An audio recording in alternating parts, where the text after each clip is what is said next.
베드로가 사람들과 마주치게 되는데 성전세를 걷는 사람들이었습니다. 그 사람들이 이제 이렇게 질문하죠. 너희 그 선생도 세금을 내야 하지 않느냐? 그 질문을 합니다. 그리고 이제 결국 세금을 내는데 굉장히 놀라운 방법으로 세금을 내게 됩니다. 예수님께서 그러죠. 베드로에게 너는 가서 낚시를 해서 그리고 고기를 잡으면 그 입을 벌려봐라. 그 안에 한 세겔이 있을 것이다. 그래서 그걸로 세금 문제를 해결을 합니다. 제자들과 예수님이 이제 다시 모이게 되었는데 갈릴리에서 그때 하셨던 말씀이 죽음에 관한 말씀입니다. 인자가 사람들의 손에 넘겨져야 할 것이고 그리고 죽임을 당한 후에 제3일에 살아나리라. 마태복음에만 이게 벌써 세 번째입니다. 세 번째 등장합니다. 반복해서 지속적으로 왜 예수님께서는 이 말씀을 하고 계실까요? 이 말은 여전히 제자들은 그 뜻을, 그 의미를 제대로 이해하지 못했다 하는 이야기일 수 있습니다. 제자들이 잘 모르는 거예요. 또 반복해서 가르치시고 또 반복해서 가르치시는 겁니다. 우리도 마찬가지일 수 있습니다. 예수님께서 가이사랴 빌립보에서 이 말씀을 처음 하셨고 그때 무슨 말씀을 하셨는지 여러분 혹시 기억하십니까? 내가 사흘 만에 부활하리라, 십자가를 지고 사흘 만에 부활하리라 한 이후에 한번 보시기 바랍니다. 마태복음 16장 24절입니다. 이에 예수께서 제자들에게 이르시되 누구든지 나를 따라오려거든 자기를 부인하고 자기 십자가를 지고 나를 따를 것이니라. 세 가지 말씀하셨어요. 여러분 절대 잊지 마시기 바랍니다. 첫 번째, 나를 부인하고, 두 번째, 내 십자가를 지고, 그리고 세 번째, 예수님을 따라가는 겁니다. 근데 이거 뒤에는 더 심각한 말씀을 하십니다. 목숨을 얻고자 하는 자는 잃을 것이고 나를 위하여 목숨을 버리는 자는 찾을 것이다. 온 천하를 두고도 제 목숨을 잃어버리면 도대체 그게 무슨 유익이 있겠느냐. 제일 중요한 것은 생명이다. 사람이 무엇과 제 목숨을 바꿀 수 있겠느냐, 이런 말씀을 하십니다. 그러면서 마지막 하셨던 말씀이 이겁니다. 내가 다시 올 것이거든. 내가 다시 올 거다. 성경은 이 말씀을 정말 반복해서 또 하고 또 하십니다. 예수님께서 승천하시고 나서 반복되는 가장 중요한 말씀이 이겁니다. 내가 다시 오실 거다. 내가 다시 올 거다. 예수님께서 다시 오실 겁니다. 하는 말씀입니다. 이것 마찬가지입니다. 반복하고 있는 이유가 있을 겁니다. 이 일은 반드시 일어납니다. 예수님은 오십니다. 결국은 오십니다. 그리고 우리에게 가장 중요한 일입니다. 이것보다 중요한 일은 없습니다. 가버나움에 이르니 반세겔 받은 자들이 베드로에게 나와 이르되 너의 선생은 반세겔을 내지 아니하느냐. 먼저 이 성전세가 어떤 것인지 우리가 좀 생각해 보겠습니다. 성전세는 속전세라고도 하는데 이에 관련해서 출애굽기 30장에서 말씀하고 있습니다. 이스라엘 백성들이 출애굽을 했는데 애굽에서 나왔을 때 종살이 하던 애굽에서 나와서 자유인이 되는 겁니다. 자유를 주셨습니다. 하나님께서 구원을 하셨습니다. 그래서 그 일에 대해서 감사함으로 대속금, 몸값을 내는 의미입니다. 랜섬입니다. 이 몸값은 무엇과 관계가 있겠습니까? 그래서 결국 구원입니다. 구원. 종의 값을 치르고 구원을 이루었기 때문에 드리는 값입니다. 그게 이제 속전세 이렇게 되어 있습니다. 이르되 내신다 하고 집에 들어가니 예수께서 먼저 이르시되 시몬아 내 생각은 어떠하냐? 세상 임금들이 누구에게 관세와 국세를 받느냐? 자기 아들에게냐 타인에게냐? 베드로가 이르되 타인에게니이다. 예수께서 이르시되 그렇다면 아들들은 세를 면하리라. 아들이 아니고 아들들입니다. 아들들. 그러면 이거는 예수님을 얘기하는 건 아니죠. 거기 포함될 수는 있지만 그럼 누구를 얘기하는 걸까요? 아들들. 우리도 하나님을 아버지라고 부르는 하나님의 자녀들입니다. 아들과 딸들입니다. 그러면 이 아들들은 확대해서 하나님 나라에 속하는 모든 하나님의 백성이라고 할 수 있을 겁니다. 그러면 다시 한번 생각해 보시기 바랍니다. 우리는 속전세를 내야 하는가? 세금을 내야 하는가? 속전의 의미를 다시 한번 생각해 보면 앞에서 우리가 출애굽기를 본 바와 같이 생명을 대속하기 위한 것입니다. 그렇죠? 무슨 말씀인가 하면 생명을 얻기 위해서 내가 무언가를 지불하는 것이 속전세입니다. 그런데 이상한 일이 일어났습니다. 죄에서 종되었던 우리를 위해서 누군가 몸값을 대신 내줘버렸습니다. 대신 내버린 겁니다. 나도 알지 못하던 때에 누가 지불을 해버렸습니다. 그게 어떤 사건입니까? 그게 십자가 사건입니다. 다시 말씀드려서 우리 몸값은 이미 지불이 된 상태고 종이라면 그렇죠.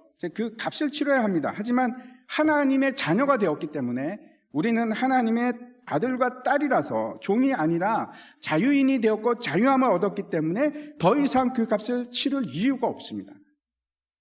예수님께서 그 십자가에서 그 귀한 피를 흘려서 우리의 몸값을 지불하셨습니다. 하지만 우리에게 그걸로 끝나는 것이 아니고, 하지만 우리에게 반드시 일어나야 할 일이 있습니다. 우리 역시 그와 함께 연합해서 십자가에 죽고 다시 일어나는 일입니다. 그걸 죽는 일을 경험하는 건데, 그걸 뭐라고 합니까? 자기 부인입니다. 이미 우리 옛 자는 죽었고 새로운 피조물이 되었는데, 그 뜻은 어떤 것인가 하면 우리는 전혀 새로운 사람이 되었기 때문에 이제는 자유인이기 때문에 내가 그렇게 결정하고 살아갈 수 있는 겁니다. 모두가 그렇다고 해서 종을 벗어난다는 뜻이 아니라 우리는 그런 권리가 생긴 겁니다.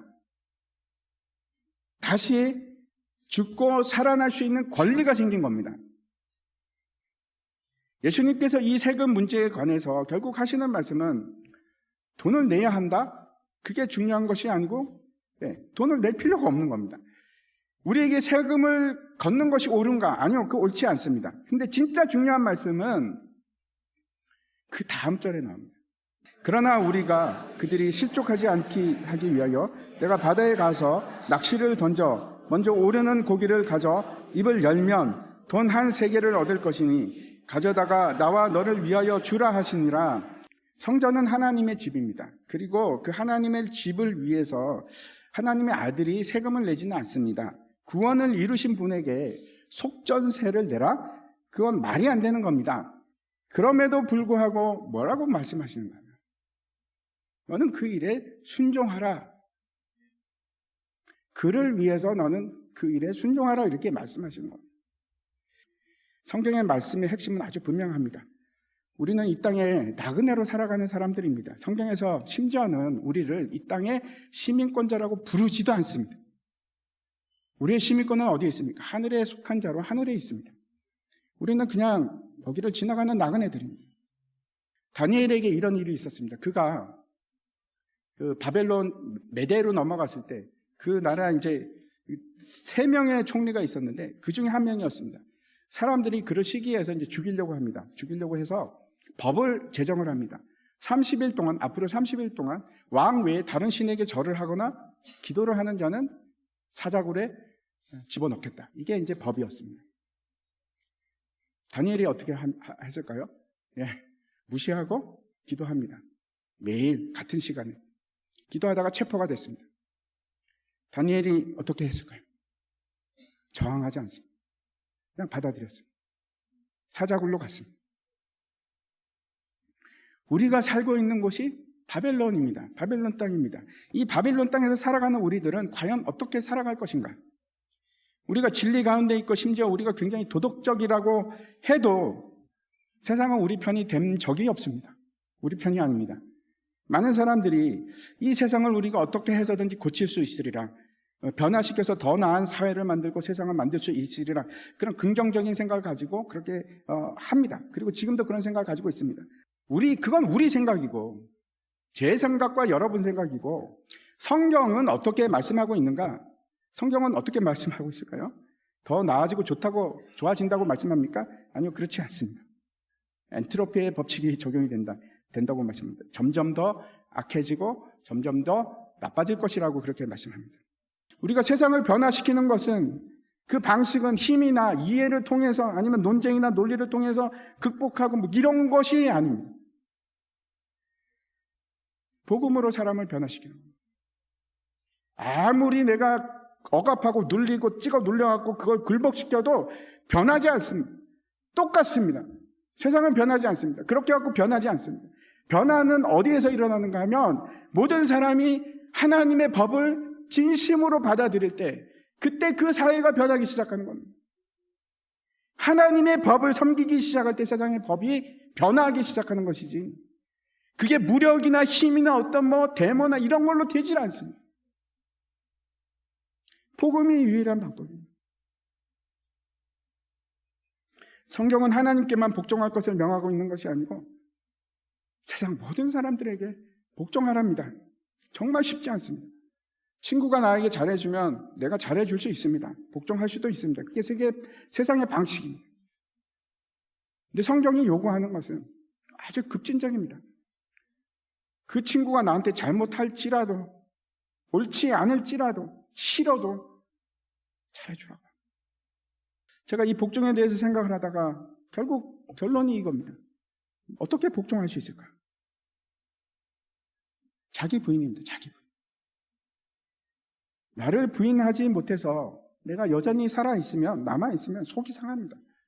옳고 그름이 보이는데 뭐 저건 틀렸고 나는 옳고 우리는 옳고 그들의 문제, 옳고 그름의 문제라고 얘기하는 겁니다.